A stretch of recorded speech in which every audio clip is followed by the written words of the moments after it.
legend on here today. So. All right, we're going to get started. Welcome to the episode of Share the Vibes podcast. I am your host, Jink the DJ, founder CEO of Share the Vibes LLC. We are glad to have you with us today. I think this is our second episode of the new year. I believe so. So glad to have y'all with us. Excited for this conversation, man. We have a special guest with us because every guest is special. So I'm looking forward to getting into this one. But before we do that, Mwan J, how you doing, brother? Good, man. I'm it may come through the mic, but I am also getting over a cold. So during Christmas, I was not necessarily down and out, but yeah, I was cast away from the family. It was good to see them, but you come around with the mask on and all that good stuff. So Yeah.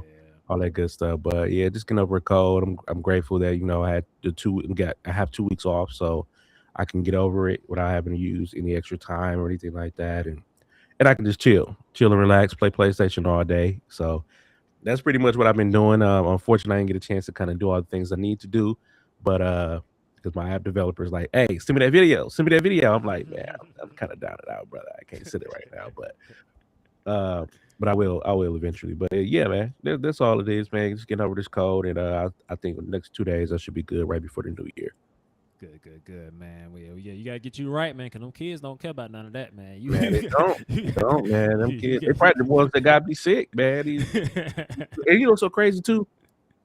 All while I've been out, I've been seeing my students out, and I'm like, I ain't trying to see y'all, man. I'm not trying to see y'all. Like, what? No, but that just happens when you work in a school and you just in this community. It's Milwaukee, so I said Milwaukee's a big small. Devin. This is a big small city or small big city where it's a small town, but you kind of know everybody a little bit. And you start running into folks, so that's how it is. But yeah, I'm like, man, come on, man. I ain't trying to see.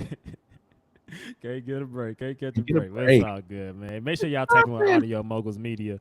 We're glad to be a part of that Audio Moguls podcast network. A lot of dope podcasts on the network, so check that out, man. We got the link tapped in that description. So if you don't like music and technology, I always say I don't really know why you're here, but I'm glad you are.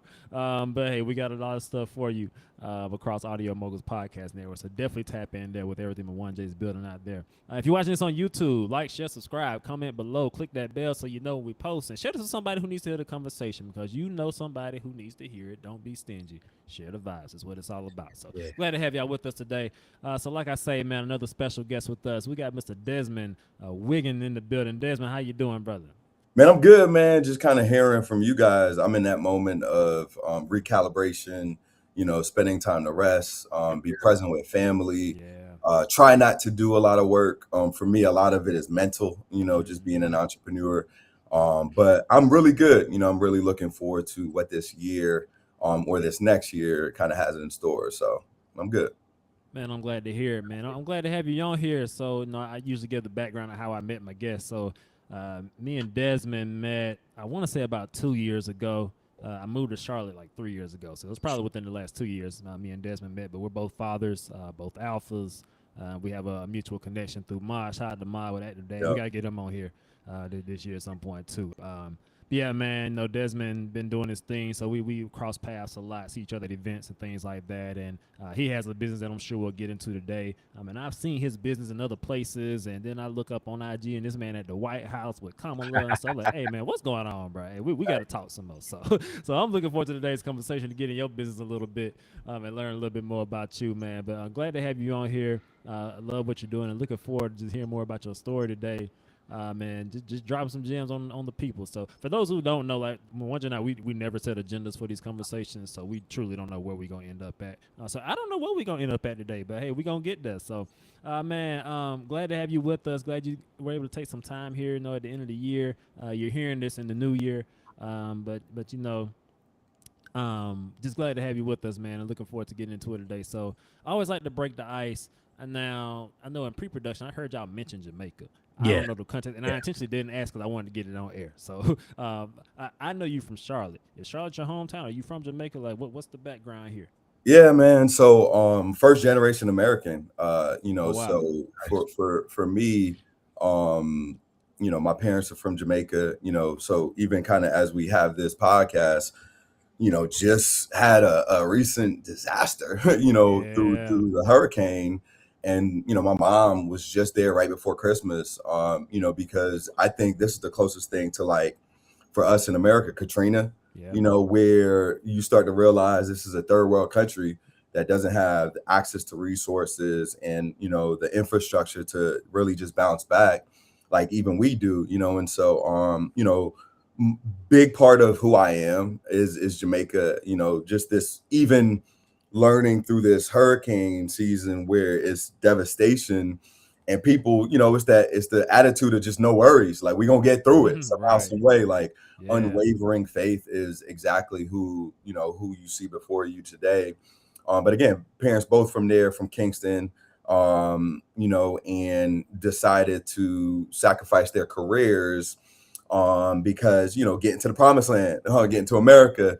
And, we landed in New York, which, most Jamaicans are either New York, Miami, or Atlanta, really, and so spent a lot of time, just developing, that kind of earlier years and community in the States, in New York, and then eventually moved down here for the latter part of like high school and went to college and all those different things. But Jamaica is through and through my blood. The hustle, the stereotypes that you kind of hear of the hustle mentality and like, just that go-getter is definitely, embodied through me. And I think I learned later in life that, it's truly through my lineage. Like, my dad and granddad were, entrepreneurs. My granddad was an entrepreneur by circumstance, not choice, and some of the things that he needed to do to provided for communities and his family, is a big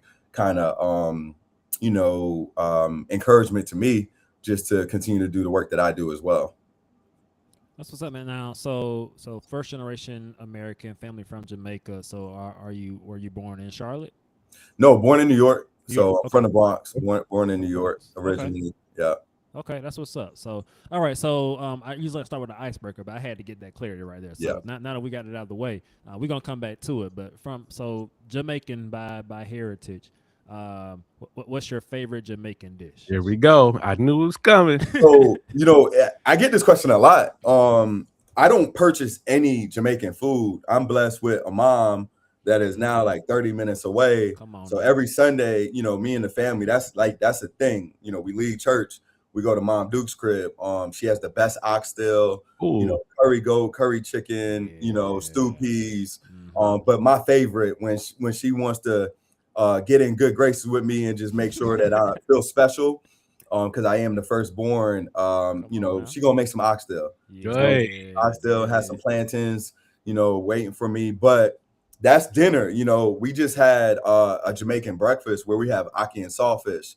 Where my wife's side of the family was able to experience that with some fried dumplings, and whatnot, and some fried bananas, and so that's what warms my heart. But oxtail is probably her best meal and my favorite meal. Okay, there it is.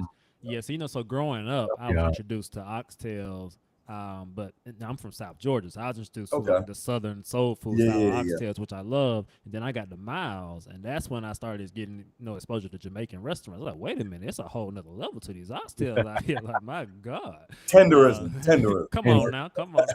In the middle, yeah. So yeah, man. I'm glad that I love oxtail myself. That's probably my favorite. I love Craven Caribbean here in Charlotte. Which you maybe you ain't even been, you got it right now. Bro, I'm not paying for Jamaican food when I got the best cook. I feel like in the city of Charlotte, Jamaican wise, not wrong. in my household. So you not wrong at all. But yeah, man. Go to Upper Yard after this.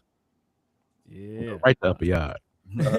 Upper Yard. Shout out to Upper Yard, man. Oh man, that was a gem. So I was in Milwaukee for 7 years before I got okay. I was wondering the connection there. That's the connection here. So yeah, yeah, man. So I was in Milwaukee for 7 years. Me and one Jake got connected probably around year 3 or 4, somewhere in there.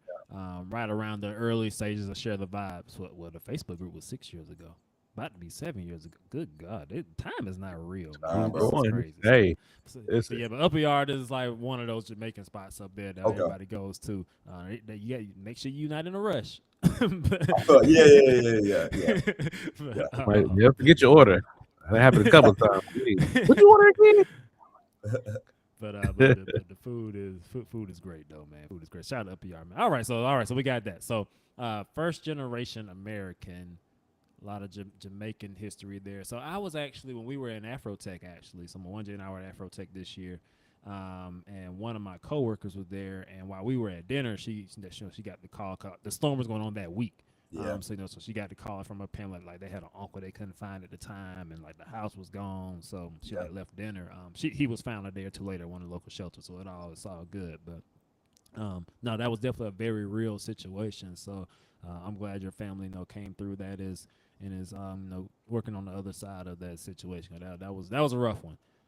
For sure. So I guess that being said, man, how has you got the Jamaican background in New York, so yeah, you a different type of beast here. So how is your Jamaican let's call it your Jamaican history and your New York upbringing? How is that all fed into like who you are today? Yeah, I think I get the best of all worlds. That Jamaican kind of mentality, coming to America, kind of so to speak, gives me more of a global mentality. I call myself a global citizen. Always being okay with seeing people that want to learn my culture. Not thinking that they're being nosy. Is more inquisitiveness. And then that New York upbringing, I think, again, the hustle and bustle of mentality of like, if you can make it here, you can make it anywhere, I think was instilled in me, the independence of, I remember, taking a bus to, track and field practice, which was, ways away. We didn't, we weren't driving no cars or nothing, taking public transportation, going back and forth, walking to school, kindergarten, well, maybe first grade, starting walking to school by myself, coming back, hitting the corner store. So just learning and then going to the different neighborhoods, where it's Italians or Hispanics and so forth and so on. And learning how to mold yourself to different cultures, I thought was always big for me. And I feel like you could put me anywhere, on God's green earth, and I'm going to find a way to connect with people. And I think that was big there. And then I think, I do appreciate my time here in Charlotte. I say North Carolina in whole, because I went to Winston, which wasn't too far from Charlotte. And I think just the relationship aspect. So learning how to really nurture relationship and network is what I've really been able to encompass here. And then also, I've been more transparent with this, as of the last few years, but learning more about like Black culture, because Black culture and Caribbean culture, two different cultures. It wasn't until like my best friend and line brother that was my roommate freshman year and, my now wife, I just see my upbringing was very different than a lot of my friends, so those kind of facets have molded me into, the Des you see before you today, and very influential into how I move and, how I made up. It's so interesting. I'm glad you said that because one of my best friends is from the Bahamas. He's from Freeport. And of course there are some subtle differences, but it's funny. I kind of see because my grandparents are from down south, and of course having down southern grandparents, then raised in my father, and then raised in me, I kind of got all of that in between. But what I noticed though is of course the biggest difference I believe is that men are catered to in Caribbean culture. From what I see, like you're not supposed to be in the kitchen. You get your plate, but there's subtle instances of that in Southern culture as well, where you do have the wife typically take care of the family, what have you, making the man's plate or what have you, and things like that. The man bring home the money, all that stuff like that traditional outlook. But of course, different meals like of course, the oxtail and things like that. I didn't get that until I started getting introduced to Caribbean culture. So there are some differences based off of how we grew up as far as culture wise as well too. But I also see that there are still some things that, when I see his mother, I always say yes ma'am, no ma'am. Like it's just automatic. Oh, yeah. Or when we go to the Bahamas, the first thing she tell me to do, hey, go get that out the thing. Yes ma'am. Like I ain't even looking for like, hey, welcome, like go sit down, have a good time. You on vacation? It's like, no, you finna come here and work too. And I didn't feel offended. I didn't feel away. It was like literally as soon as you touched down, she picked us up and she was like, all right, make sure I get that luggage out the thing and I go get this done. I'm like, yes, ma'am. So I see what you're saying. Like there are some differences, but I found like there are a lot of some things that there are similar to it, so I guess what are some of the differences that you see in Black culture? Well, I wouldn't even, you bring up a good point, and like I've started to realize that too. I think for me, the ability to adapt and like be comfortable and feel at home, growing up, that is something like, my friends in high school, middle school, coming to my crib, you at home, it's the same when I go over that crib, it's at home. Like your mom gonna look out for me like she was my mom, and so I appreciate that. But that's just because like outwardly we all Black, you know what I'm saying? Like we all, I think that's, a pigmentation, and so I think that is something that I do appreciate, but that's not always common in all like communities from outside of the States. But I think differences for me was just more so of like, I grew up on, my parents, instill culture into me and like exposure to like movies and things like that. Okay. I didn't watch none of the quote unquote Black movies, kind of growing up. Like for example, what is it? The 5 Heartbeats. Like that wasn't something we watched at the crib. It's more of like those exposures, music, I would say, in particular, movies and those things that make up Black culture from a societal norm standpoint that are very different.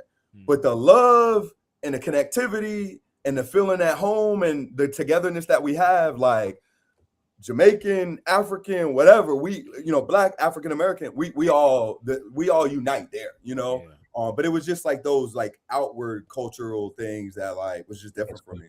That's a good point, because I didn't get into reggae until I met him, and then the reggae took me to Afro beats. Now I'm in love with Afro beats, like, but I got into love more with Afro beats as I started to learn about my African heritage and like where I was from and things of that nature, and like because I got the name Mwanja, everybody think like, oh, what part of Africa you from? Like, I don't know. We were taking. I was gonna ask. Yeah. Like, it's like I got this African name, and I'm like, and then when I run into African folk, they be like, who are your people? I'm like, I did we from like, down south, I don't know.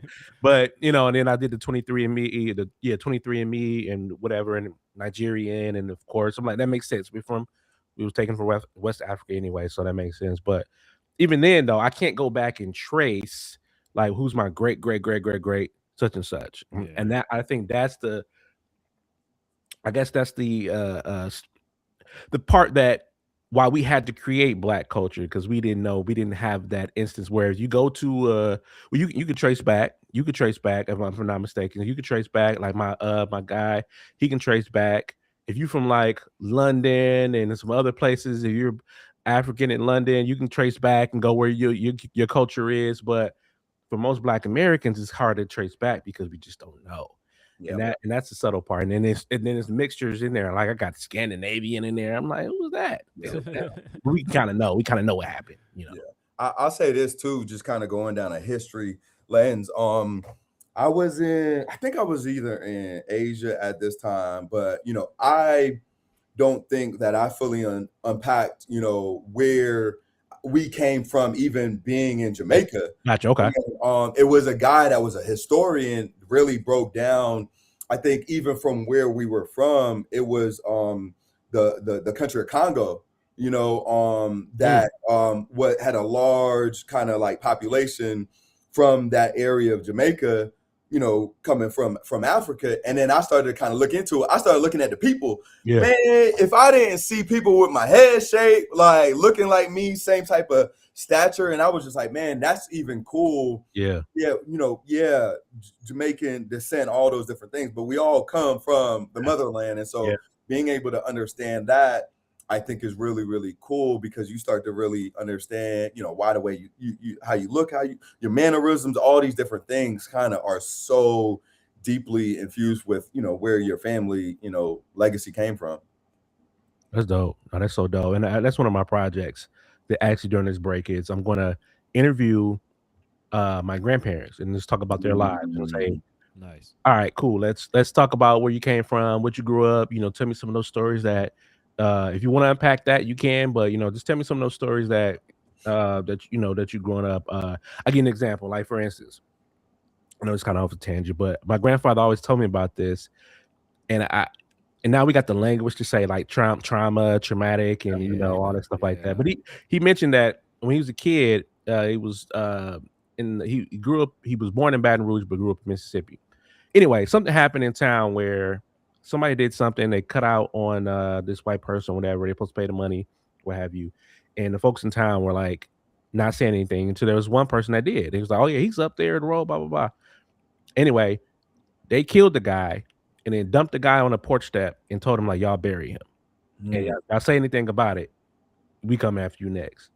And he was like, as a kid, he knew about that and he even saw it. And I'm like, the trauma there is, it's there, but I kind of just want to kind of talk to our parents and grandparents if we still have them, and just kind of get into their mindset and just kind of understand where they come from, because there still is a disloyal trust to, people of the African of the opposite color, if you will. And so and sometimes that's passed down, and then sometimes there's also the hatred of your own self or your own kind, whatever, things like that. So I ain't trying to get too deep, but I'm glad we're having this conversation, because it's just like Black people are not monoliths. We don't know where we're from and what we do, and I think that's just a great conversation. And the thing about that, what you just talked about, you start to get into like Jim Crow and segregation, desegregation. Like that's not as far as moved as we often think. It is not. I'm literally a generation removed from that. My mom graduated in 1968, which is the same year Dr. King was assassinated. So she was in the first integrated class at Fitzgerald High School in Fitzgerald, Georgia. So like that's one generation. But like my mom is on our side of that story. So that means that people on the other side of that story are still here as well. They're not 100. Like no, my mom just turned 75. Like these people are here alive and well, still thinking. So this stuff isn't as far removed as we often think. And to your point, Mwanje, there's a lot in there that has to be unpacked a lot of times. That still impacts the way we live today and all these things. And even while you see some of that separation within the Black community overall. Not even just African American. You talk about there's a difference between being Caribbean and being African American versus being African. And even though we hear that Brazil, I think, has the second largest population of Black people in the world. So there's all these differences within Blackness in itself. So we're absolutely not a monolith. We have different traumas, we have different experiences and exposures as well. We're a well-rounded, diverse group of people. It's what makes us powerful. What makes us magical. So. Man, this is quite the conversation. I don't think we ever quite started off a podcast like this before. But hey, I'm with it, man. We got Desmond on today. That's what happens. So, hey, man. So talk a little bit about what you do, who you are, why we had you on here in the first place. We got BatteryXchange in the back there. So for the people who's wondering, all right, who is this guy? Why is he on here on Shared Advisor in the first place? Man, I'm not that important, man. So, by day, I'm the CEO and founder of BatteryXchange, going on year 7, which is a good number there.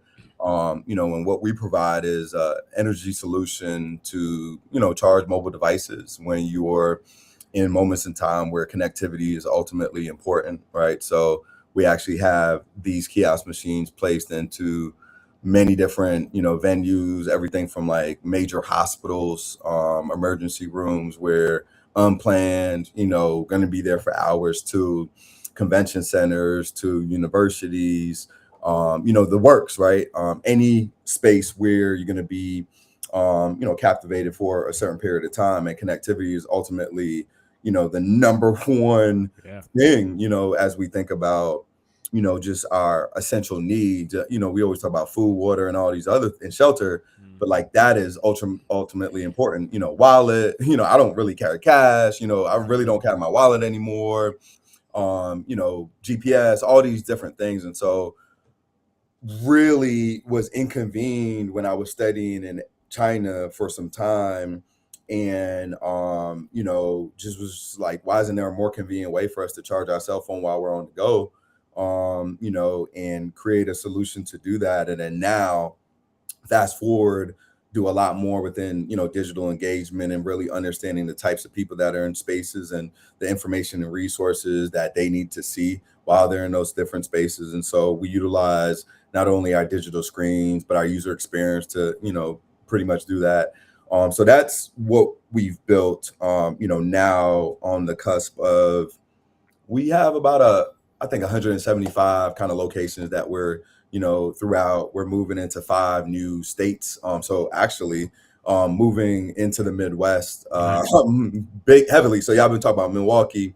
We have a partnership with a fairly large health system that we're now launching in Illinois, and then moving into which is really Wisconsin and whole. So that's going to be some time I spend time, to be honest. So y'all giving me these spots, you know, I'm gonna need that. But you know, so technology, you know, hardware, had to become a trailblazer in that space, and you know, that's who I am here.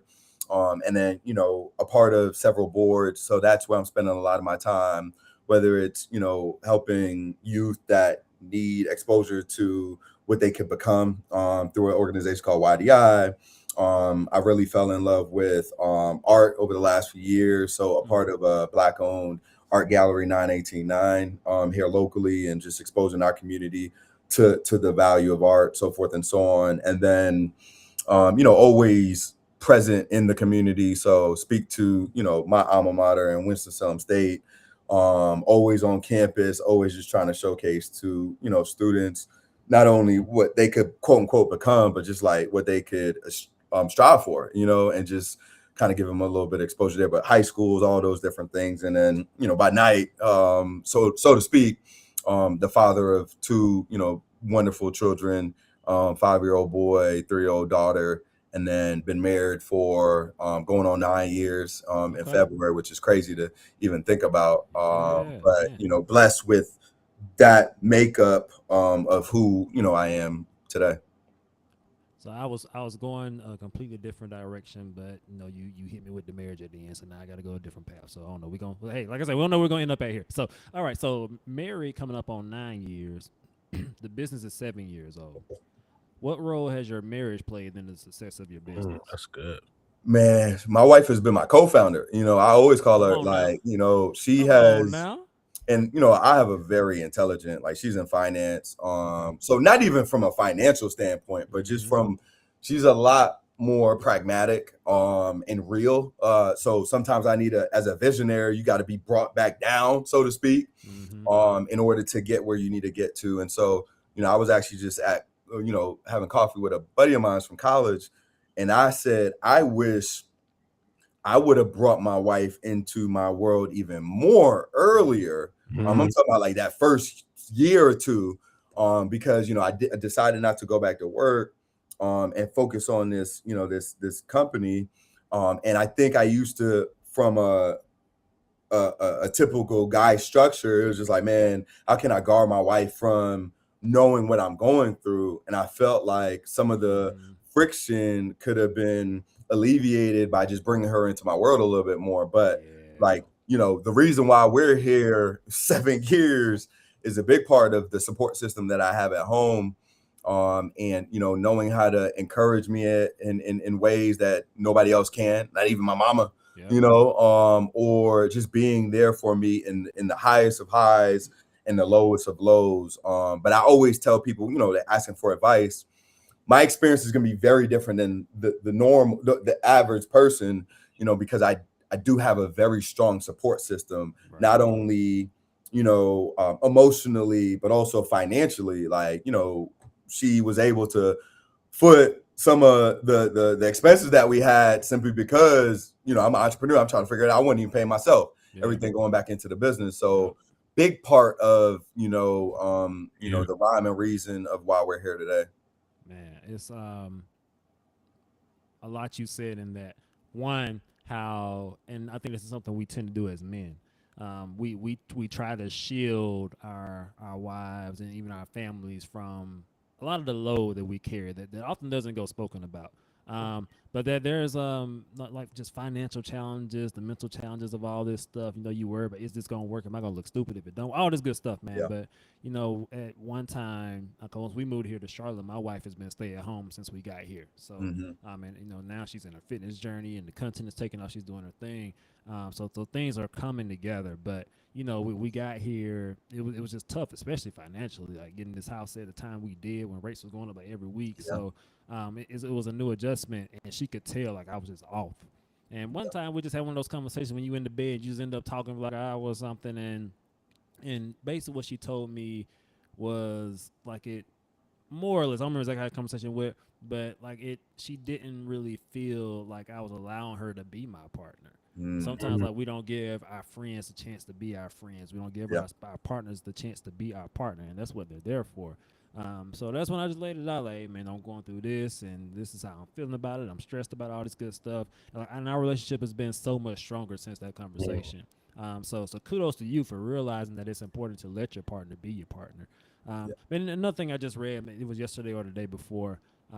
These last few pods, one J, we've been having we've having Bible talk. But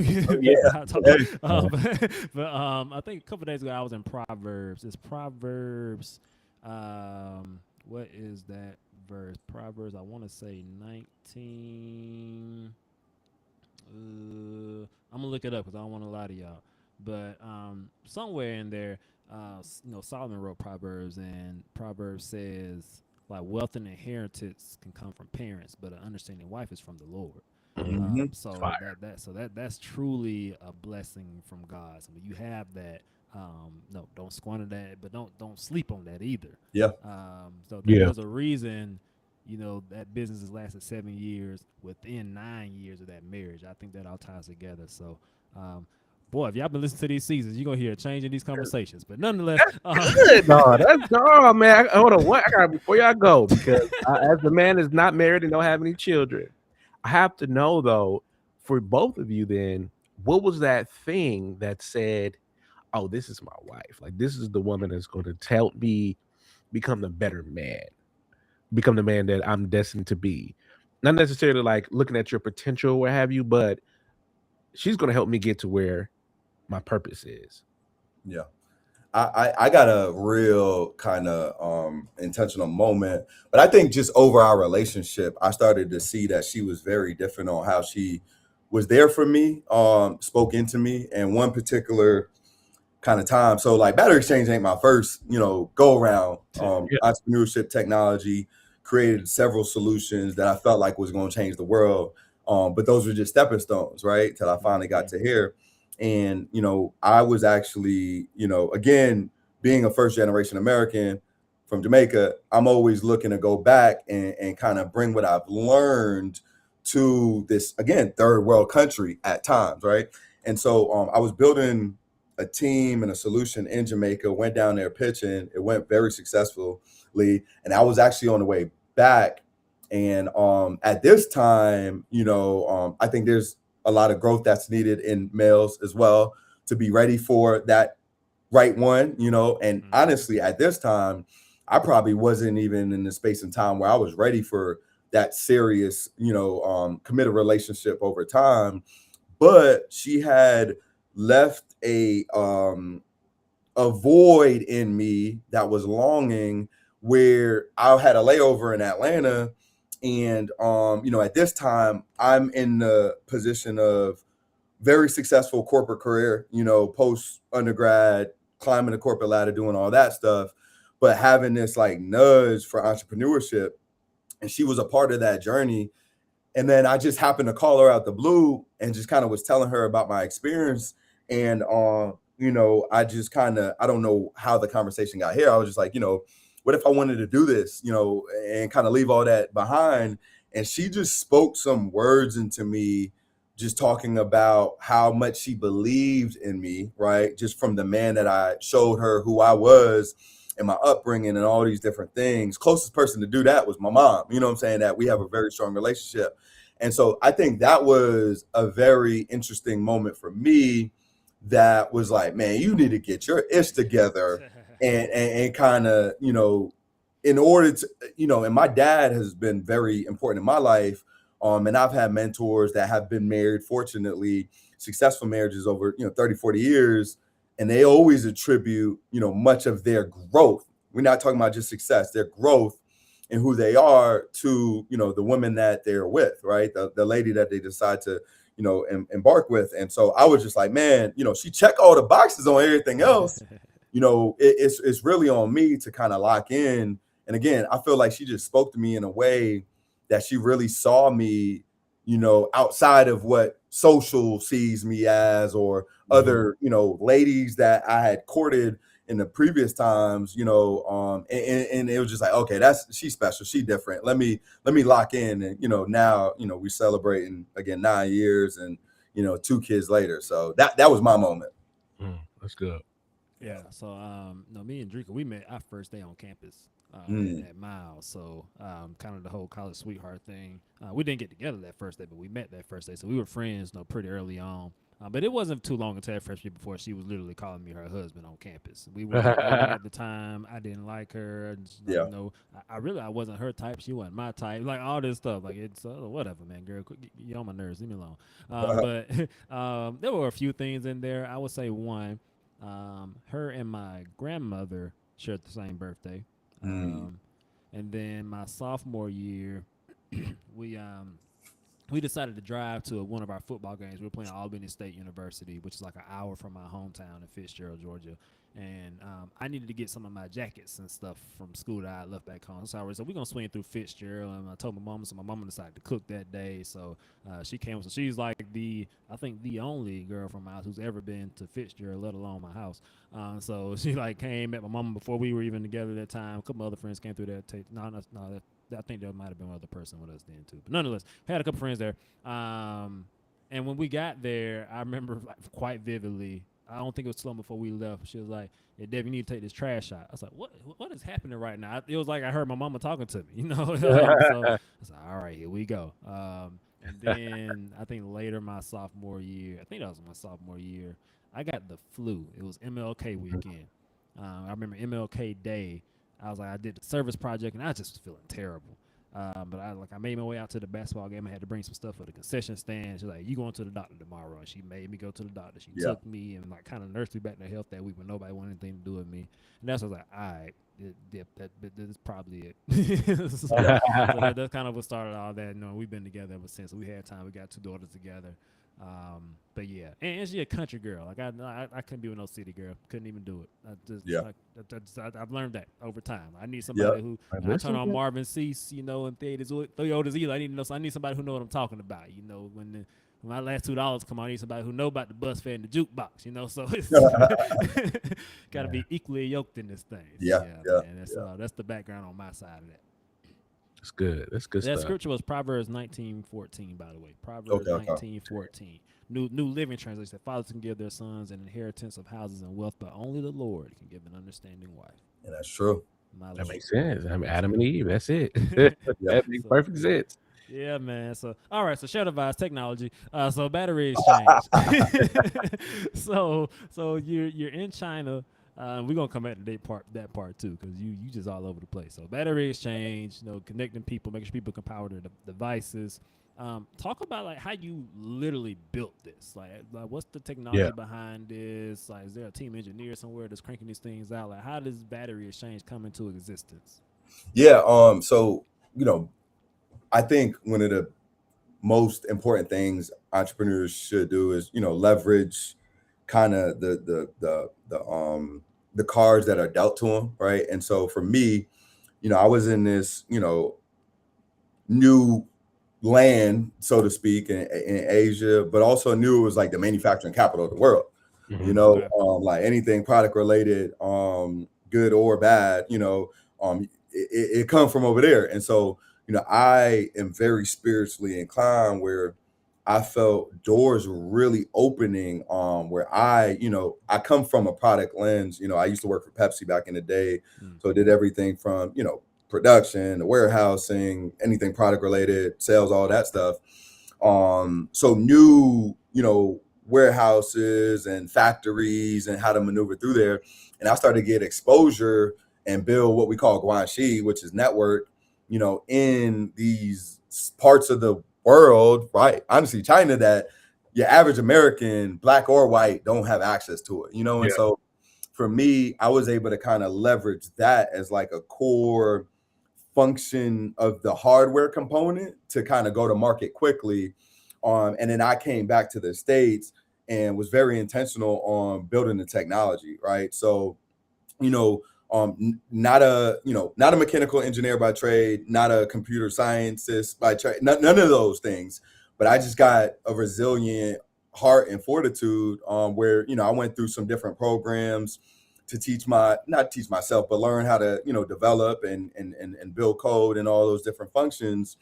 And so was savvy enough to kind of help to build our first, you know, mobile app that could go in the app store and so forth and so on. But I think I've always been big on like just being surrounded by the right people. You know, my right hand man, you know, Ethan, is our head of product. He was like our first employee, our first team member that came on board, that helped to kind of build the shelling and the structure. And then Matt came in from a quality side, because now we're dealing with batteries and lithium ion. And so, you know, making sure that nothing blows up, you know, knock on wood, once it's in the marketplace. And so having the right individuals that are experts in those worlds to perfect our modeling and all those different things. And then I think lastly, having, you know, a CTO that could help to build from an infrastructure standpoint, us being able to monitor, you know, we got a back end platform, we call it Phoebe, you know, that's, you know, manages all of our different kiosk machines in, you know, all of America, you know, uptime, you know, what they're pulling in, what they're outputting, you know, making sure batteries are, you know, creating that efficient experience that we want individuals to have, what we have digitally, all of those different kind of mechanics. That's, you know, what the core essence of what we built. And then for me, it's always been, you know, growth and just kind of finding the right, you know, ecosystems and stakeholders that we could, you know, leverage our technology to provide a value to their spaces, you know, and I've been able to do that. You know, we've raised over like 2.5 million, you know, everything from crowdfunding to angel investors to VCs, the works. You know, we've gone through that whole gambit to a whole bunch of grants, you know, been on a million stages now, where, you know, won pitch competitions, you know, of varying sizes, you know, everything from local ecosystems to, you know, Invest Fest a few years ago, did something with BET through COVID where we, you know, won some dollars there. So, you know, all of those kind of encompass, you know, what we have now. But yeah, it's a shell of a kiosk that's similar to like a vending machine that, you know, allows people to, you know, use our mobile application, you know, just do a quick demo. I got the app already available here. You can scan that QR code, you confirm your rental in the app, and then you get access to, you know, one of these batteries will pop out, and it's compatible with all the different cables, right, mechanisms that you need to charge, plug it up to my device, and then now I have autonomy to walk around freely through a venue, so forth and so on. And it's free for the end user. And then they use our mobile application to return it to any one of our kiosk machines. And, you know, you could just return it back to that. But, you know, so that's kind of the component of the basic technology that we've been able to build. Wow. Let's go. There's a lot in there, and we probably won't get all the questions that's coming up because I know Mwanje got a list of them. Oh yeah, his head, and I got some too. So I guess to understand, so the manufacturing pieces that's still done in China, and I assume that to be some of the shelling, yeah. But we, you know, we're big enough now where there's a lot of components and things that we kind of manage here. And then all of the technology is all built in house here. Okay. Now, so because you mentioned Phoebe, so that's where I kind of perked up at this back end platform, and it sounds like in the beginning stages of this, you even did some of the development on like your mobile app. Now you have a CTO who's kind of managing some of those pieces of it. So like that development work, you said that's done in house. So is that like you and the people you just named, or do you have a team of? Yeah, I now don't have to do any of it. You know, I got a team. Our CTO runs that. He has a few engineers under his belt. Because we actually have a native, you know, Apple and Android. So we have separate developers that work on that. And then our back end, and the infrastructure side. That's a separate kind of knowledge base that you need there. But the good thing is our CTO understands all those worlds. But now we have a team of individuals that are building that, and then obviously encompassing some AI components where for us it's how can we be most efficient in the marketplace where we're not there. And so we have built in some agents that allow us to really understand beforehand predictively when potential kiosks are going to go down or batteries are going to malfunction, so forth and so on. Nice. So that we can whether it's a bug fix or even personnel to go out there and swap out different components, we're able to kind of notify a lot of that. So that's where a lot of our energy and time is. And then from a futuristic standpoint and looking at what's important to the user experience, so we're looking at a solar driven kind of disaster relief solution, wireless charging. We're doing some really big things with some of the big fours, from like accounting spaces that have offices and creating a user experience for them as well. So there's a lot of innovation happening at all times, and it's really, really cool. And I'm blessed with like the right people that are helping to kind of build what we envision, over the next few years. No, and I want to touch on one thing. I'm gonna give him one because I know he got some stuff over there. Just because I've been around him long enough. You mentioned what was it? Infrastructure. So you touched on one thing I was going to ask you about, which was the were you using AI or like some type of machine learning to be able to kind of predict when your kiosk needed to be serviced? Because I work at GE Healthcare by day, and we're building medical devices. So there's a lot of what our service business is doing is figuring out how do we get to a point where our devices kind of tell us when they need to be serviced or when we need to be replacing them, and it even ties into how you can commercial deals get structured. So there's a lot potential that goes into that. So thank you for touching on that. And I'm glad you did. I was going to ask about it next. So I won't ask about that, but I will say, so you said that this is free for the end user. But y'all got to make some money somehow. So what's the revenue model here for BatteryXchange? It's B2B. So we work with various organizations, companies, businesses, kind of like a lease model. Where white glove, they don't have to touch anything. It's an amenity in their space. So we charge them. From an end user perspective, the only potential incurred fee is if you typically have 24 hours that you're able to utilize it. If you don't bring it back, you would incur some type of fee there. Okay. But ask about that too. but we're sending notifications and messagings throughout that 24-hour period to let Devin know you can bring it back to this kiosk machine and you won't incur a charge or whatever. So, but yeah, that's how we monetize. We've done some. We also do like major events. So like we did Essence Festival this last year, right? Okay. That was really, really big. So a couple 100,000 people in a convention center every single day. Again, needing whether it's content or just whatever, contacts, all these different things, capturing the moment. They need connectivity, and so we're able to power them up. So we lease the kiosk machine to those individuals as well. Oh, that's dope. I'm glad you took. I was gonna say, all right, it's free. How you guaranteeing you getting right? How you getting bread? No, that was the question I was going to have too. Was how does the end user, you said they can use it? How long? How do you know they returned it? And then what happens if they don't? Obviously, the battery probably die out, so you wouldn't be able to use it. Yeah. But yeah, how would you know they return your piece back? But great stuff. No, so my questions are going to go around the grind part, the getting money part, because I'm actually in that process now. Like I was just talking to one of our developers today, and I was telling him like I'm thinking about crowdsourcing. I've been seeing a lot of Isaac Hayes III and his fan base, and he's been talking about $3.99, get a part of the thing like that. And so I've been researching that. So as far as the let's go to the pitch deck. Did you do it yourself? Did you have any help? And like what was the moment where you say, you know what, I got the right pitch deck. This pitch deck is getting me to where I need to get, where I'm getting the money and getting the funding and getting in the spaces that I need to get in to get what we need to get done. Yeah, so one, always good to hear that fellow entrepreneur, just somebody that's understanding of the grind, because it is not easy.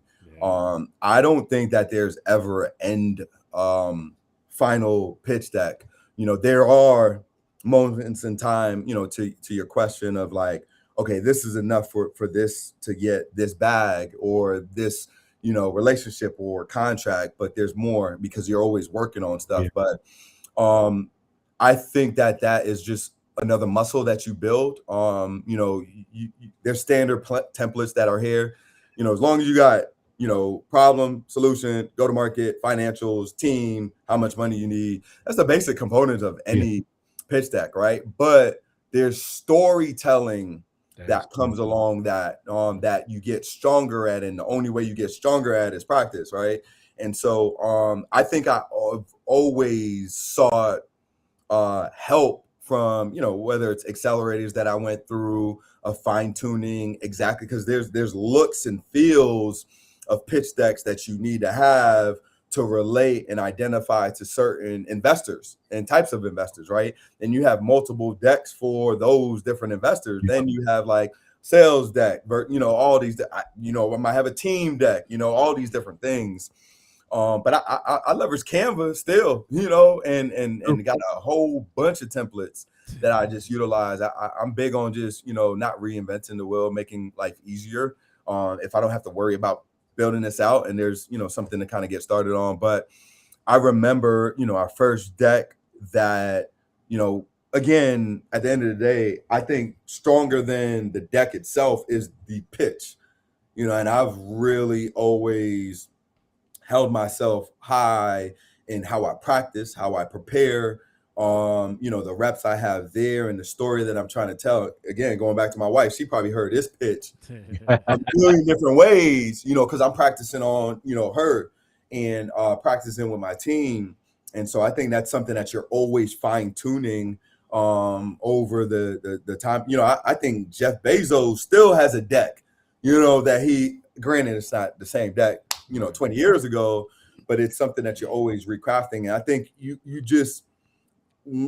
get savvy enough to just know when what you were getting as far as like the oohs and the ahs or the attraction is not enough anymore. Like when you start to see that it's not enough, or you get, I mean, granted, you're gonna get a lot of no's, but you just start to pick up that and you start to ask, what am I missing? And people start to be transparent because it's trusted relationships. And they're like, man, you talked about this, but how'd you get that? Or you got to dig deeper into this. Or when you start to get on stages and the questions that are being asked could potentially be in a pitch, so that it could give them a framework where you just dig deeper, so that they're not like, those are the things that you gotta pick up on. And so like, it's always like moving. And that's why, like, again, in this moment in time where I'm able to rest, it's crazy just the day in a life of a mind of any entrepreneur or anybody that's building something, because it does not stop. Come on. You talking now, you're preaching better than they saying amen. Yeah, I mean, no, it's tough. Like, it's tough. You think you got an idea, and then you come against like 30 other people that have an idea. You be like, dang, that's actually better than that. You be like, dang, that's better than what I thought of. I tell you this, like, sorry to cut you off, but like, man, and one of the things that really keep me grounded now is like, I feel like we got a dope company, dope concept and all that. But yeah, there have been people with better ideas, raise more capital than us, ain't here today. Ain't here today. A lot of this is like, it's hard work, it's luck, it's understanding economic, like, kind of changes and how to leverage those, but also fall back on them at times. Like, all of those different dynamics happen, and every single day, and again, you can't be like, you got to learn how to. I ran track all the way through college. You got to learn how to run your own race. Yeah, because you never know like what people are doing behind the scenes, or they transferred in, from a track standpoint, somebody who could be an investor, right? That is their second leg on their team, and that's why they ahead of you. You know what I'm saying? There's so many different kind of things that happen. And it's so hard to not be distracted by that. But the more and more that you're able to just lock in on self and lock in on your own journey, the better that you're going to be in, and the more focused you will be to whatever your end goal is. For, again, remember, this ain't my first company. I thought 2 companies ago I was going to be at this standpoint, but I always had that energy of like, yo, we gonna keep grinding it out. We're gonna keep figuring it out, you know. And so you got to be iterative, you got to be resilient, you got to be resourceful. And sometimes even people with more capital or better ideas don't got that skill set. So you got to understand your strengths. Come on. And how you can further separate yourself from the pack. So it's crazy, bro. You said you were blessed with your team. How did you get your team to be involved in your idea? I think a lot of people, especially with founders that, for instance, and I don't know your financial situation, but for founders that don't have the money right away, they might give up the equity right away. I don't know if that's your situation. If you want to speak to that, you can. But a lot of folks are like, okay, I ain't got the money right now, but here, let me give you some equity in this business. So then when we do grow and we do sell, or we get bought out, or we exit, you get your percentage, you get your points, what have you. Yeah, man. I started BatteryXchange post MBA, had to liquidate my 401k to still be out there and finish it, right? So no bread, no back end. Decided not to go back to work, even though I know I could have wrote my ticket on a lot of different opportunities. Had to Uber, had to like Airbnb my apartment, all these different things to make ends meet, so to speak. So I didn't have any money to flash over anybody. I'm not saying that you need to do that. Don't go down that because it's hard. It's very stressful. But I did learn the value of equity, and rationing shares and how to delegate that. And that is something that, I think helped my team find tangible value. But the intangibles is you. The intangibles is your drive, your vision, why you're doing the things you're doing, where you're trying to get to, and your ability to articulate that. And the reason why I feel like I've had team members that, been here for 5-6 years is because I've been transparent on not feeling like I know everything. Like I know a lot of stuff, like I know a lot of things, but I also know that there are experts in different realms.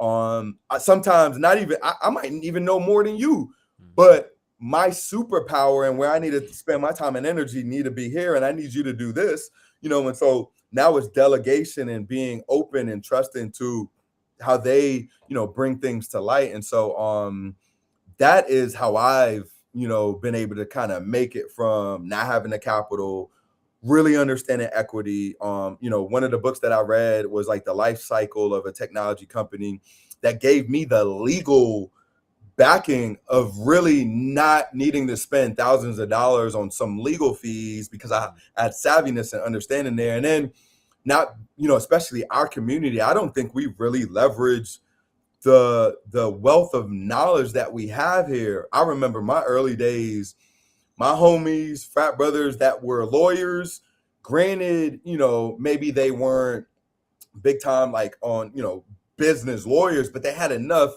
understanding of it to teach me. Then I found individuals that had already went down that path that can teach me again the game freely, right? Because I'm leveraging relationship, and I'm not, taking more than taking too much. But it's just like it's a trade-off of just like, man, they pouring into me so that when I'm in position, I could pour into the next individual, and just when you start to understand that, like you don't feel embarrassed or egotistical when you're asking for help. It's organic, and you really yearn that again. And that goes into me not feeling like I know it all.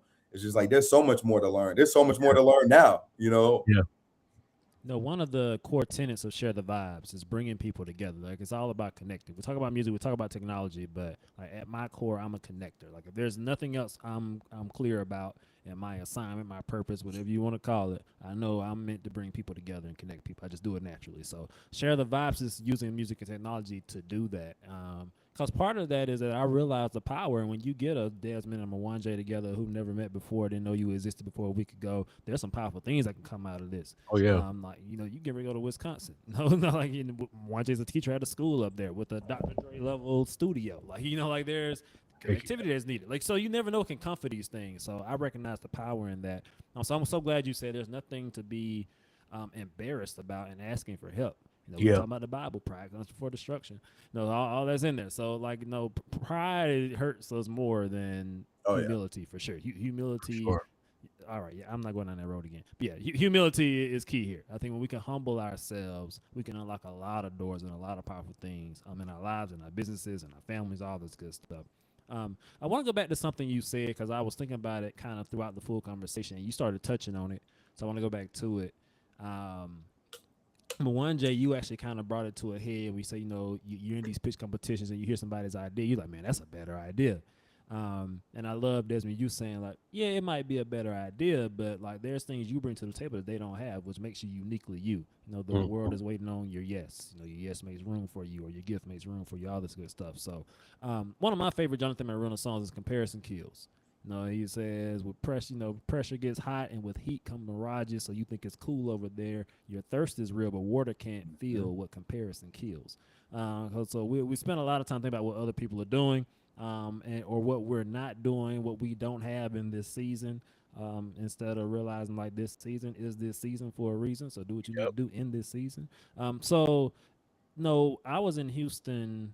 I've been in Houston a few times. I think this was last summer. So this would have been summer 2024. I think I was at this Sunday Fun Day. I was at Palapa's, and they had a kiosk in there where you know, put your money in, get your kiosk out, and charge your phone up. So I got one. So I make sure my phone was charged throughout that day. So I said to say, I know that BatteryXchange isn't the only, like, of its kind. Like, there's a market out there. There are competitors out there doing this thing, but you're still thriving in this space. So talk a little bit about how you've been able to make BatteryXchange stand out within the market, to run your own race, as you said. How you've been able to run your own race in a market of other mobile device connectivity charging platforms, and be successful. And I'm saying this because I know there are people listening that are entrepreneurs or have ideas and get discouraged because other people have similar ideas. Yeah, I think that's a powerful question. And I think what comes to mind is the importance. And sometimes, you know, we don't really understand the value of the brand, you know, the community that you create. Because honestly, most of these are just companies to provide a solution. You know, ours has story. You know, ours has identity. You know, like, I go into any space and they call me the battery guy. Like, a lot of these different companies, I don't know who their CEO is. You know, relatable to community, right? Like, those are the things that are pillars in our organization. And I think when you realize, you know, you always hear, like, people invest in, like, people that they have relationships with and all those different things. Not saying that you can't be like the Uber and, like, nobody know who you are, you know, so forth and so on. It's just a thing, create a good experience. But I think that is something that is of value to what we create, and really understanding the core essence for us is not to get monetary value from individuals just to use our product, but we want you to use your product so that you can connect to things and people that matter to you most. And that's really embedded into everything that we do, right? And in the brand that we serve. So, like, there are competitors that are probably still bigger than us, but I think over time we'll take them over, you know, or take over their market share, just simply because, you know, we really value, you know, brand identity. We value our end user. You know, we're in a lot of, you know, and maybe it's because of how close I am to this community, but, you know, underserved communities, especially people of color, that, man, you know, sometimes these competitors will charge $5-10, and, man, $5-10 might be all I have. And I just need to connect to my loved one. I need to call my daughter when she's, you know, all these different things. Yeah. And for us, we'll provide it to you for free so that you could create that sense of connectivity and reliance on our product, right? So that you can use it over time versus having to make a, like, you know, groundbreaking decision. And so I think that core essence of, why we exist help us separate ourselves from these competitors, in a really big way. And it leans on, brand. And again, I'm not talking about millions of dollars invested in social media marketing or anything like that, but it's, fortunately, Desmond has created a brand or a profile that's trusted, and the BatteryXchange brand and profile that's associated has been able to build up to something that's really unique and different than a lot of these other companies. What is dope about your product too, when you pull the battery out, I don't see a lot of companies do that. You actually have to leave your phone in there and charge it up. And the first thing I thought of was like, oh, this is dope. Like if I were to create a commercial for you guys, the first thing I would think of like a college student coming out of a party, whatever, need to charge their phone up on 10% or 5, 4, whatever. And they use the BatteryXchange, and they get to charge it up, and then they could call their Uber or call their friend, whatever, to come pick them up from a party or something like that. Like that's a dope idea because, like I said, plenty of times where we've been, your phone lasts more at that 1% than any other percent in the whole phone. I don't know why. I don't know why. But having BatteryXchange around, that's dope. I think that the idea is incredible. And like I said, I don't see a lot of battery charging kiosk, if you will, that allow you to move around freely. You have to leave your phone there and stay around with your phone. Yeah, that's smart. I love that, man. There's been like a common thread in season 4 just around storytelling, and like really just kind of having clarity around your brand, the purpose, and that story. Yeah, I ain't gonna go there right now. So yeah, man. All right, so BatteryXchange, B2B model, and it sounds to me like you've kind of made that shift from early stage startup into like operating company, if you will. And it may not always feel like that because it's always your baby, and like it's like, hey, this is me doing this. Like, what's happening right now? But it seems like in these 7 years, you've kind of shifted from like this isn't just like an idea anymore. Like we're doing this, and you're expanding into different markets. I had my daughters at the Children's Hospital here last year, earlier this year. And we're there. I saw the kiosks right there in the lobby. I said, oh, all right, yeah, I know him. Yeah, that's what's up. And now you're talking about going up to Wisconsin and the Midwest with some major hospitals, and the Essence, all this good stuff. So, I guess what was that shift like? If you feel like that has been the shift, shifting from kind of that startup mindset, if you will, or being at that stage to, hey, we're a company. Like my boy DJ Van Gogh said, y'all can take me seriously now. How do you describe that shift? Yeah, it's an interesting shift, and I do own not being a startup anymore. We're far from that. I think the biggest thing for us was repeatable processes, right? And really understanding the inner workings of how everything operates and how everything moves and how they're very much connected. A lot of times in startup land, you just ripping and running, and you don't know how you did it, and you don't even care about how you did it, but it's getting done. Now it's like, man, you got to think about it. You got to ask some very difficult questions to why you're doing things. You have to allow data and, to lead a lot of why you do things.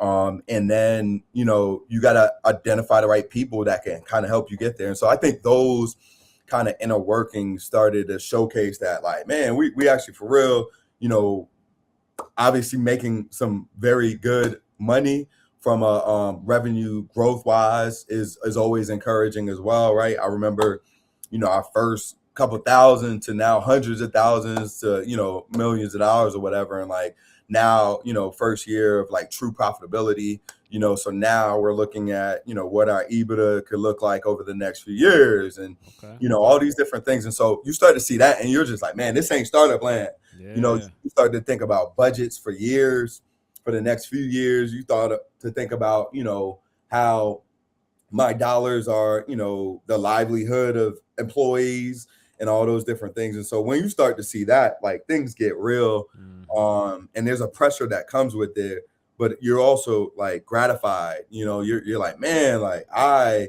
have made it through some things where, a lot of people have turned back, didn't have the opportunity to make it, you know, and so there's a real just piece of just being grateful and graceful of how you kind of now operate, and everything now is more intentional versus just doing things because my gut says so. I felt that even with Share the Vibes. So Mm. we host the annual music and technology festival that's been back in Milwaukee. So this was year 4 this past year. So thinking through some things for year 5, but no, that's kind of that stage I'm in. You know, it was these first few years. It's like, let's just try some stuff, see what happens. Yeah. Like the first year, in my one year, I probably said the same thing to him. People would ask me, "Yeah, what is this festival?" I was like, "I don't quite know yet." But yeah, it's happening on June 18th or whatever day it was. Like, it's happening, and I don't quite know yet. But we're gonna see. We're gonna see what happens. So, and there's a point where you move from, all right, we got to just stop trying stuff and be intentional about what we're doing, because Yeah. like, you work the model, and I think you never lose that mindset of taking, you take risks. I think you're always going to have to take risks, calculated risks. You're always going to be creative and imaginative, if you will. But I think, to your point, there's a point where you have to shift from, I guess, experiments to systems, if you will. And it sounds like you've made that shift to systems or repeated processes. Systems, and honestly, no's, right? You start saying no to a lot more things, because again, when you start up mode, I don't know if this is going to work to go here, so I'm gonna say yes. And it takes away a lot of my bandwidth now, right? And so you learn from those, and like now, you know, there's a lot of opportunities that come across our plate that we won't even touch because that's not where we're focused, you know, or you know, and so that that's very, very tricky. But that's where you start to learn, like, I'm comfortable in where we're building towards, because we've created a culture where everybody is a part of that vision. And now everybody is on par with, even if an idea is brought up and we don't do it, this is why we don't do it, because we stand on these values that we've created together. And so I think when you start to have those conversations, it's just, yeah, we growing, man, you know? That's what's up, man. And did you, and this should be cool, did you say EBIT when you were talking about EBITDA? Yeah. EBITDA. Okay. And is that referring to like earnings before income? Yeah. Before taxes. Okay. Yeah. What's the A in that? I don't remember. Okay. Yeah, I'm not sure. All right, and I asked that because like you are absolutely company, like S Corp, whatever you want to call it. You on your way to we're C C Corp. You are C Corp? Okay, cool. Yeah. Amortization. Yeah, amortization. Yep. Okay. All right. Yeah. So you are C Corp. I had to Google it. Cause once you like that's a corporate term. Like as started, you're not thinking about EBIT, EBITDA even. So yeah, earnings before income, tax, and amortization. No, interest and tax amortization. That's what it is. Now I know that term because it's a huge focus of GE Healthcare, this multi-billion-dollar company that's global. So when you say, I was like, wait a minute, he just said what I think he said. Like I've had like meetings specifically focused around, hey, how is this investment project going to contribute to the EBIT for the company next year? Yeah. So shout out to you, man. That's shout out to you. Go ahead, Mwanje. Go ahead. No. I was actually going to double down on what you were saying with the system and how important that is, because as I'm thinking about Audio Moguls Media, I'm learning that I can't do it by myself. I can't always show up and be the one to record the shows. I got to delegate, and that was like the last meeting I had at Wannable, which Devin, you've been to Wannable, right? Yeah. I thought about hosting the festival there a couple years ago. Side note, it's closing down on the 31st. Dang. Crazy. Nice space. It's crazy. Like the 31st is the last day. But anyway, and the word came up was delegation. I was talking to the person. I said, and I circled it, and I said, this right here is how you become $1 million company. Is delegation. You have to understand what your strengths and weaknesses are, who can handle the job better than you, and then that's going to help you become the company that you need to be. And I was saying that for myself because I'm like, okay, with Audio Moguls Media, eventually I'm gonna not necessarily get tired of podcasting, which is always gonna be fun. It's like Jay-Z not getting tired of rapping. That's how I feel about podcasting. Like I can podcast forever. But Jay-Z is focused on Rock Nation. Yeah. And moving Rock Nation. He's focused on the Super Bowl. He's focusing on all these other different things so he can be the CEO that he needs to be. as opposed to, and then when you want to rap, you can come back and rap anytime. That's Jay-Z. You can come back and rap anytime you want to, but he's focused on making the money. And I think that's where I'm thinking about moving forward in 2026. Is like, okay, I have students. I have this gold mine of, I don't want to say it like this, sound bad, but like this gold mine of this capital. Like it is like this gold mine of kids. Like they're either you'll work for a grade or you'll work for, I won't say pennies on a dollar, but you get what I'm saying. Like you don't have to pay them as much money as you would an adult. Yeah. So, and of course you don't have to have them work, as many hours as you would have an adult.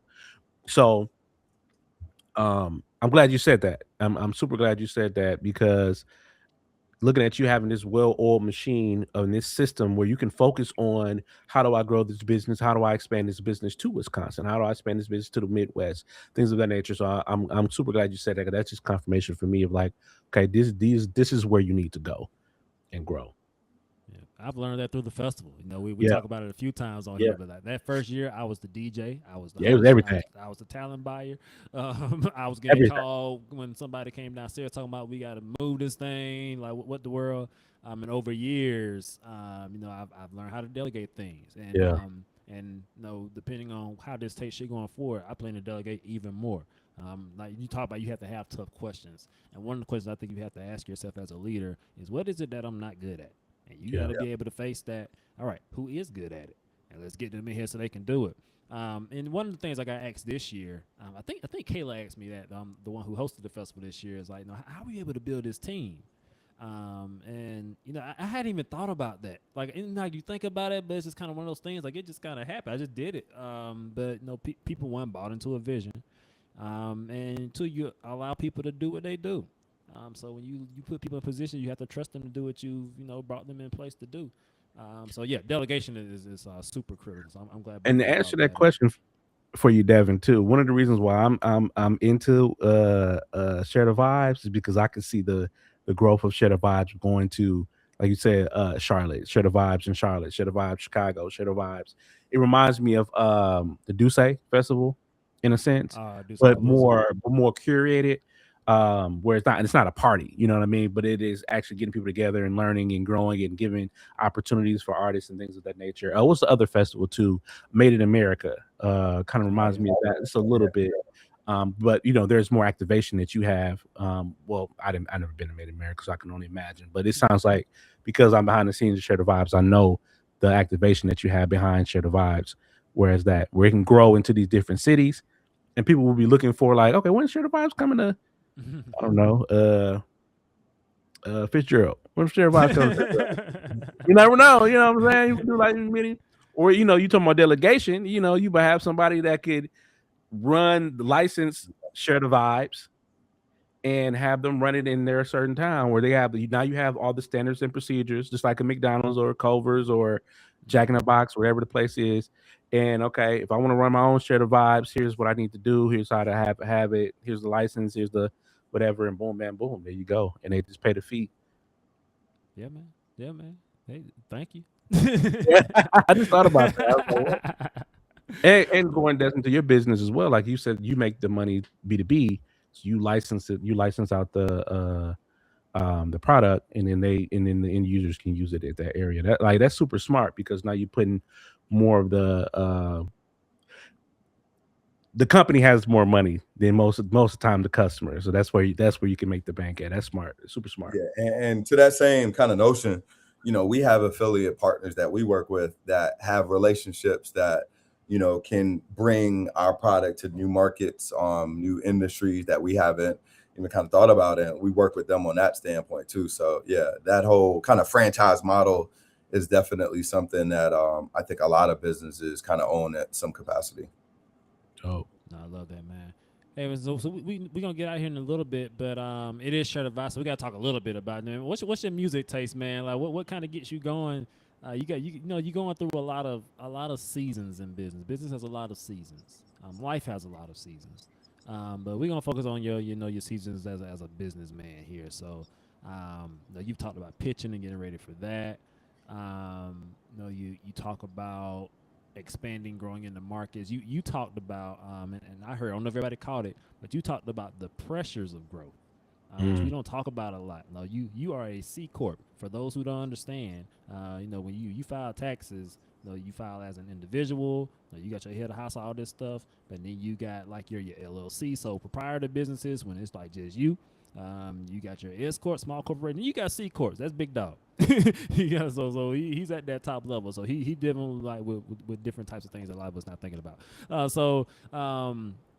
Maybe as you think about the shifts from the pressures of growth and being a business owner, all the stuff you're dealing with, whatever. I don't know. Just kind of what's some of the music that gets you through some of that if you're a music guy. Yeah, nah, definitely. Now I'm about to be 36 in January.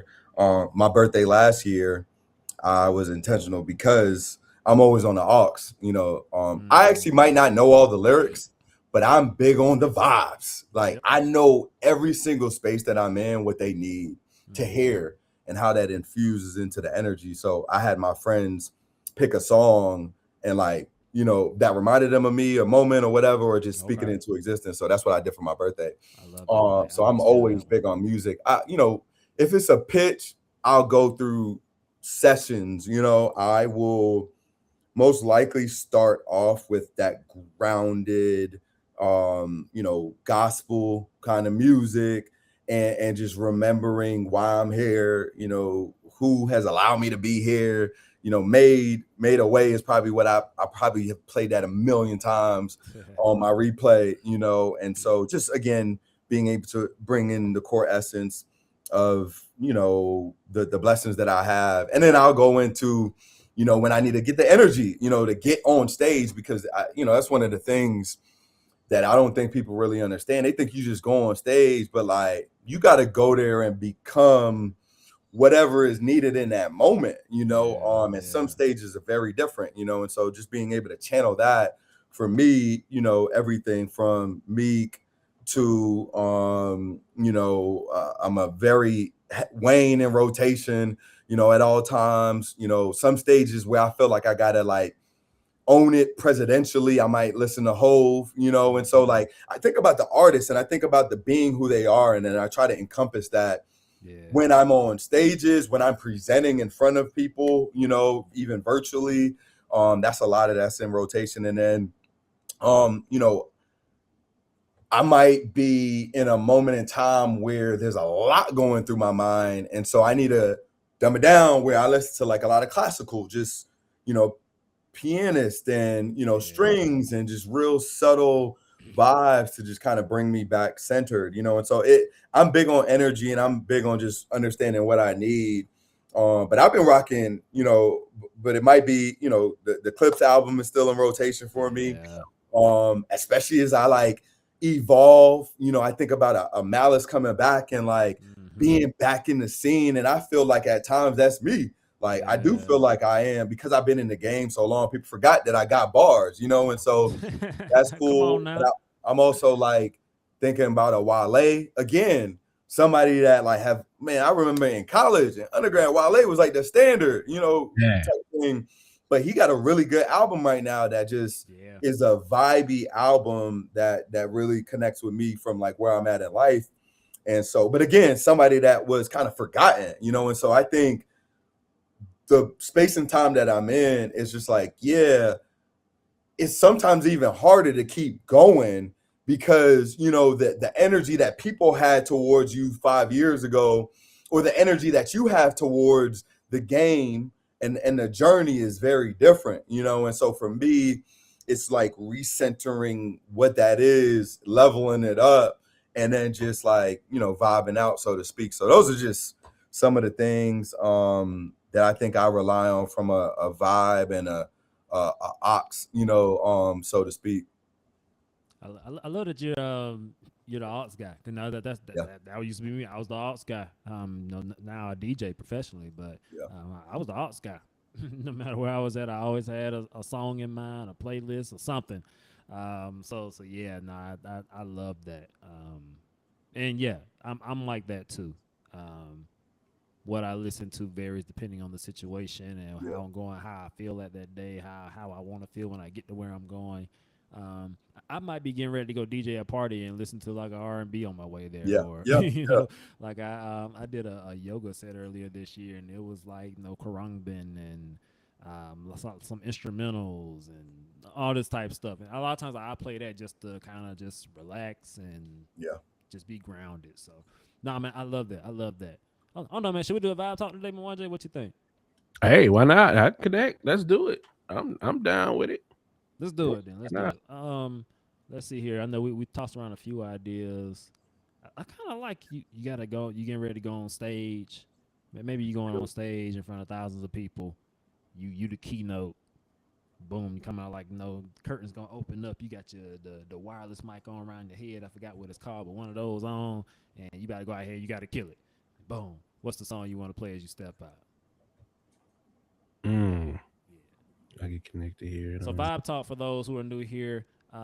Whenever we have artists on, producers, things like that, we usually will get like 3 or 4 songs from their catalog. We'll play a snippet of that song, and then we'll let the artist give us some fun facts about it afterwards, or tell us how they made it. Just anything they want to tell us that would be interesting for us to know as the listeners. So yeah, that's how vibe talk goes. But no, when we don't have artists on, we usually try to pick a theme or something that's relevant to our guests, and we do a similar thing. But no, it's not their songs, obviously. So that's what we're going with today. You get ready to bust out on the stage in front of thousands of people, keynote address, your theme song got to play. What's that? What's it gonna be? It's probably gonna be Ambition, Wale. Mm. So that's gonna be everything that like I bring to the stage. Real steady beat, but powerful. With experiences, with journey, and like I feel like I'm super relatable. And yeah, that's probably would be what I bring. Wale Ambition. Let's go Wale Ambition then, one J. Cool. Let me get connected real quick. We be good to go. Ambition. That's a good one. I actually, so Marcel, yeah, you know Marcel. Marcel. Yeah. So we met in Milwaukee too. He had an Ambition Center. He Mm. hired me to be the official DJ for the Ambition Center at that time. I had to make a playlist for something he had going on one time. But I think Ambition might have been my first song on there. Yeah, gotta be. Yeah, it's just it's a vibe, and like I think that it goes with like who I am, especially on stage. So I love it. Come on with it now.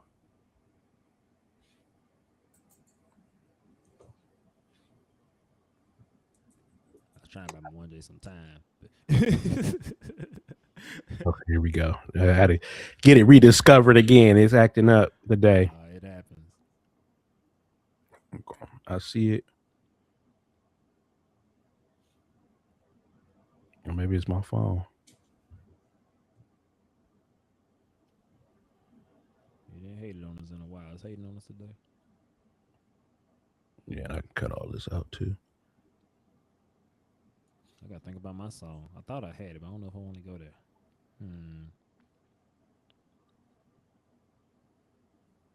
I know a song I'm not going to. It's First Day Out. that's a good one too, though. That's a good one too. Man, that dude, T Grizzly was snitching all through that song, man. Oh yeah.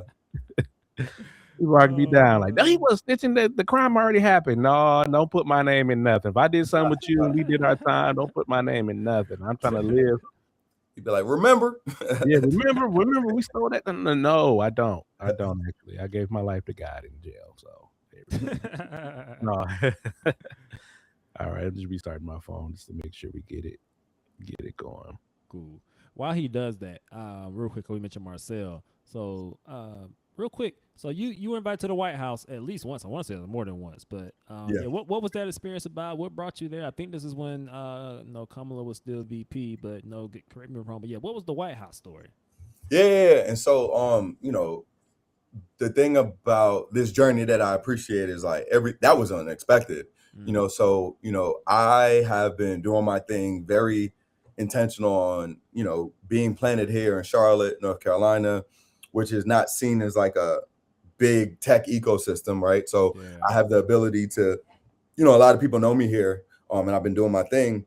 And Kamala was actually coming to Charlotte to just kind of share more about what she was wanting to do. And I got a call from the White House like a day before she was coming, Oh, wow. 2 days maybe. And a few people put my name in the hat, and they asked if I wanted to be a part of introducing her, but also just giving a speech of like who I was, where I'm from, that whole thing, because it definitely correlated to the type of people that she wanted to really highlight. And so, blessed of an opportunity, my family and friends were able to do that. We were at Johnson C. Smith, and she came in, was able to meet her. And afterwards, actually, before she got on stage and I introduced her, she actually had a moment where she really spoke into me. And I have to replay that every now and again when it's just tough. And just be like, man, you were there once, you know what I'm saying? You were at that moment. Remember that, because like she was able to unpack a lot of what I spoke about and talk about how that was, important to her and supporting, people like me. And it actually led to an invite to her home. That's where I think you saw some of those photos where they brought several ecosystem leaders from across the nation that were, from various communities to be there. And then just a handful of like entrepreneurs and small business owners there, and just to kind of talk about what they were looking to do, in some of these communities. And so like, that's how it happened. But what brought all that to light is one of the statistics that I don't think is really shared as much is like, there's hundreds of billions of dollars that are invested from like VCs, investors into, technology, companies and stuff. Less than 2% of that gets invested into Black and brown founders.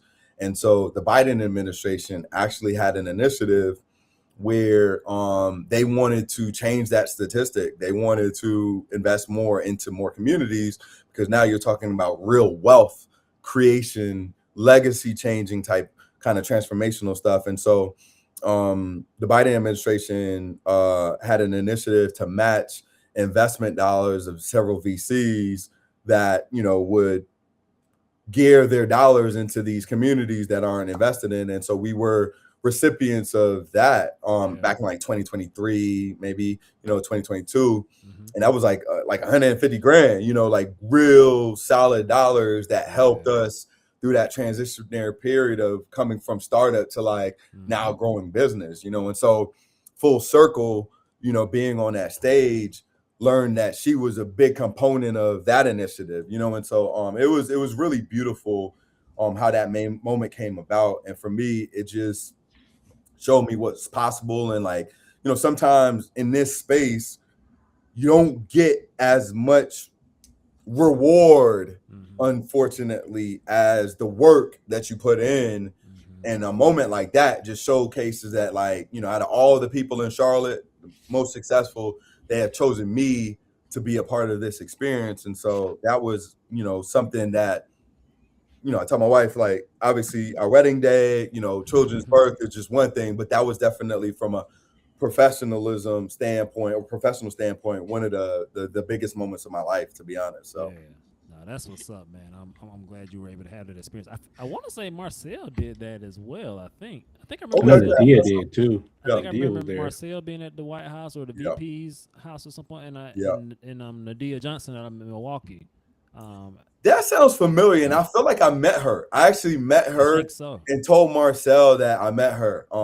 Yeah. So it was dope to just see, people from across the country there sharing, connecting, because that's network, right? I have now tapped into a new network that is now helping me grow various parts of the country, and that's what it's all about. Yeah, and Nadia is doing some powerful things in Wisconsin and beyond, with that Milky Way Tech Hub.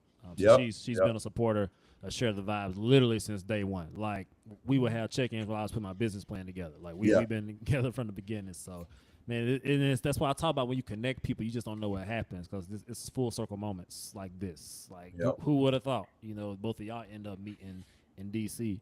at the VP's residence. Like, that's, man, God is crazy like that. So shout out to y'all, man, doing y'all thing. I'm gonna be like y'all when I grow up. Appreciate it. All right, Moanja, we got that ambition ready? We good. All right, let's do it.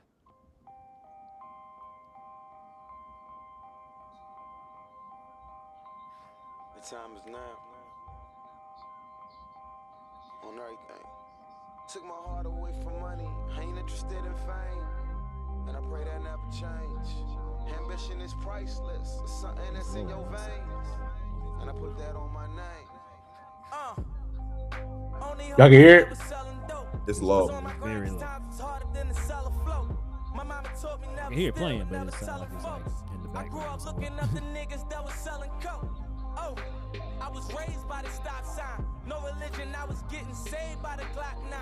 By the minute, I was getting paid like a hotline. Certain rolling, things was calling. We was that kind. Well connected, That better? well respected, and well protected. And Yeah, getting Not yet. rejected, and they regret it. And get my message. Wasn't signal when I was texting. The niggas I was calling was fraud, and I learned my lesson. Now I move with aggression. Use my mind as a weapon, cause chances are never given. They took them like interceptions. So throw that pass, I be the cornerback. Me and Lauren, MMG gon' bring that Warner back. Yeah, you can say it at the radio station. Y'all can hear it? I heard it, but not that good. Okay. Yeah. Okay, y'all didn't hear that. Okay, whoa. It sounded like you were on the phone or somebody had music playing like in the background. So. Yeah. Okay. Huh. I wonder what it is. I took the processing out just to make sure. Maybe we could just edit it over, you know? Yeah, that's what I'll do. Like the old days. Okay. All right, Deb, what you got?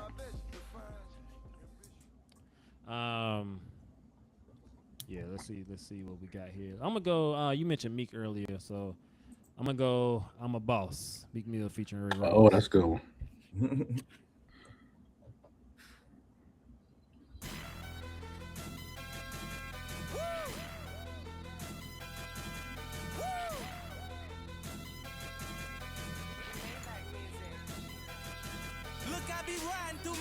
Y'all can hear it? Y'all can hear it now? It's low, but I can hear it. Like, Oh, okay.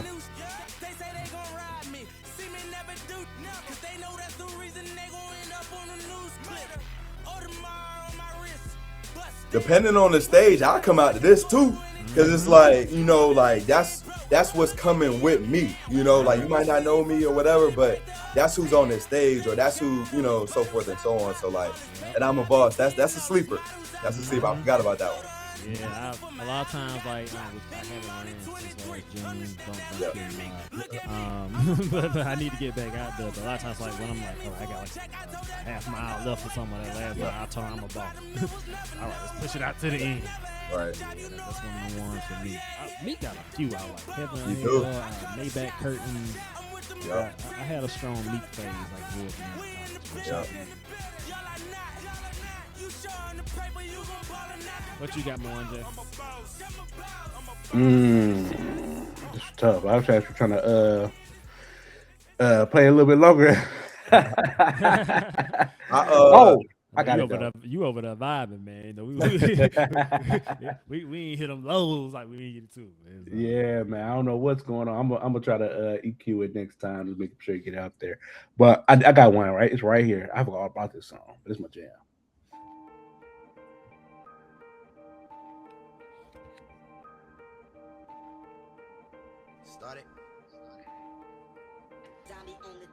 Started from the bottom, now we here.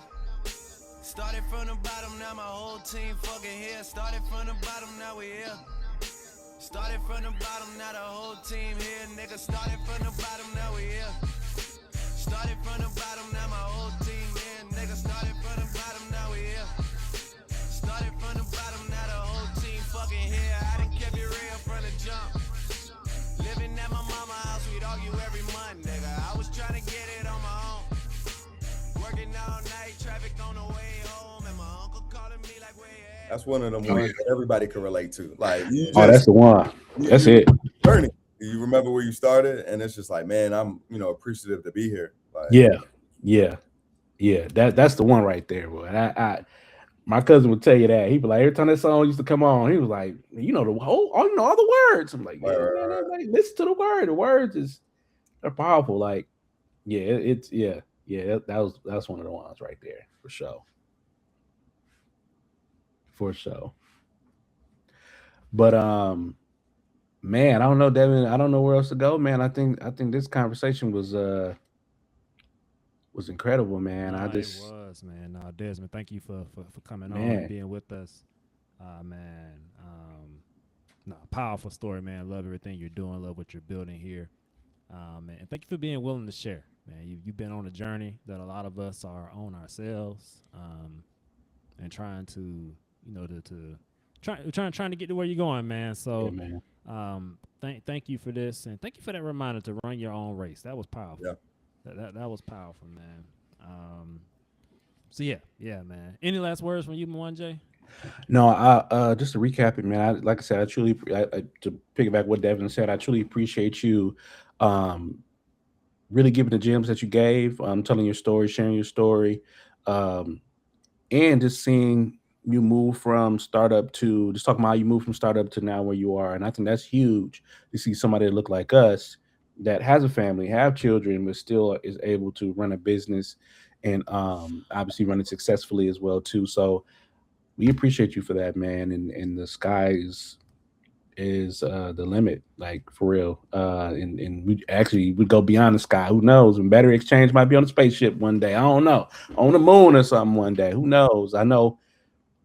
Yeah. I'll leave it at that. Man. It's incredible work, and continue to do incredible things. Absolutely, man. Any last thoughts from you, Desmond? No, man, I appreciate the space and opportunity to share and unpack a little bit about what has made me to be at this moment, or who you guys see or everybody else sees. So I love being around just great conversation, good energy, music. Like I think what you guys have built is extraordinary, definitely needed. And so, just honored to be, a part of the conversation. So, yeah, thank you. Absolutely, man. How can people stay connected with you? Yeah, on, I guess, IG, Twitter, all that is Worldwide Wigs _. That's WIGGS. And, LinkedIn is always open if you guys choose to go that path. That's just my name. But I am a junior. And, I kind of wanted to share this too, Devin. I don't know when this is going to be released, but if you're in Charlotte, especially like, a father, or somebody in the community, I'm going to be on a panel in cahoots with the Hornets on January 4th. That's going to be really, really dope around mental health and just fatherhood and, kind of managing that. So Devin, would love for you to be there, and, any other fathers that are just, wanting to continue to be around like-minded people, walking the same path. That's something that, I got going on, and you could check us out there. Absolutely, man. Again, shout out to Mod. Active Dad. Yep. I know he's a big part of making that partnership happen. So I know you, him, and a few others are going to be on that. So, yeah, definitely hoping to be in the building for that one. Hopefully I can get the girls out there. That's going to be a powerful night. So shout out to y'all, man, for what y'all doing. Salute to you. Hey, we got all his information linked there in the description, so make sure you tap that and stay connected with Desmond and all he's doing with BatteryXchange and everything else as a father, as a husband. We salute you, brother. We appreciate you for coming on the platform and sharing the vibes with us today, man. Hey, again, if you're watching this on YouTube, thank you for watching. Like, share, subscribe, comment below, click that bell so you know when we post, and share this with somebody who needs to hear this. You heard the conversation, so now you have no excuse. Share this with somebody who needs to hear this, because you know somebody who needs it. So thank y'all for rocking with us. If you still with us here at this point, you love us and we love you even more. So until next time, stay safe, stay blessed, keep sharing the vibes. Peace. Peace.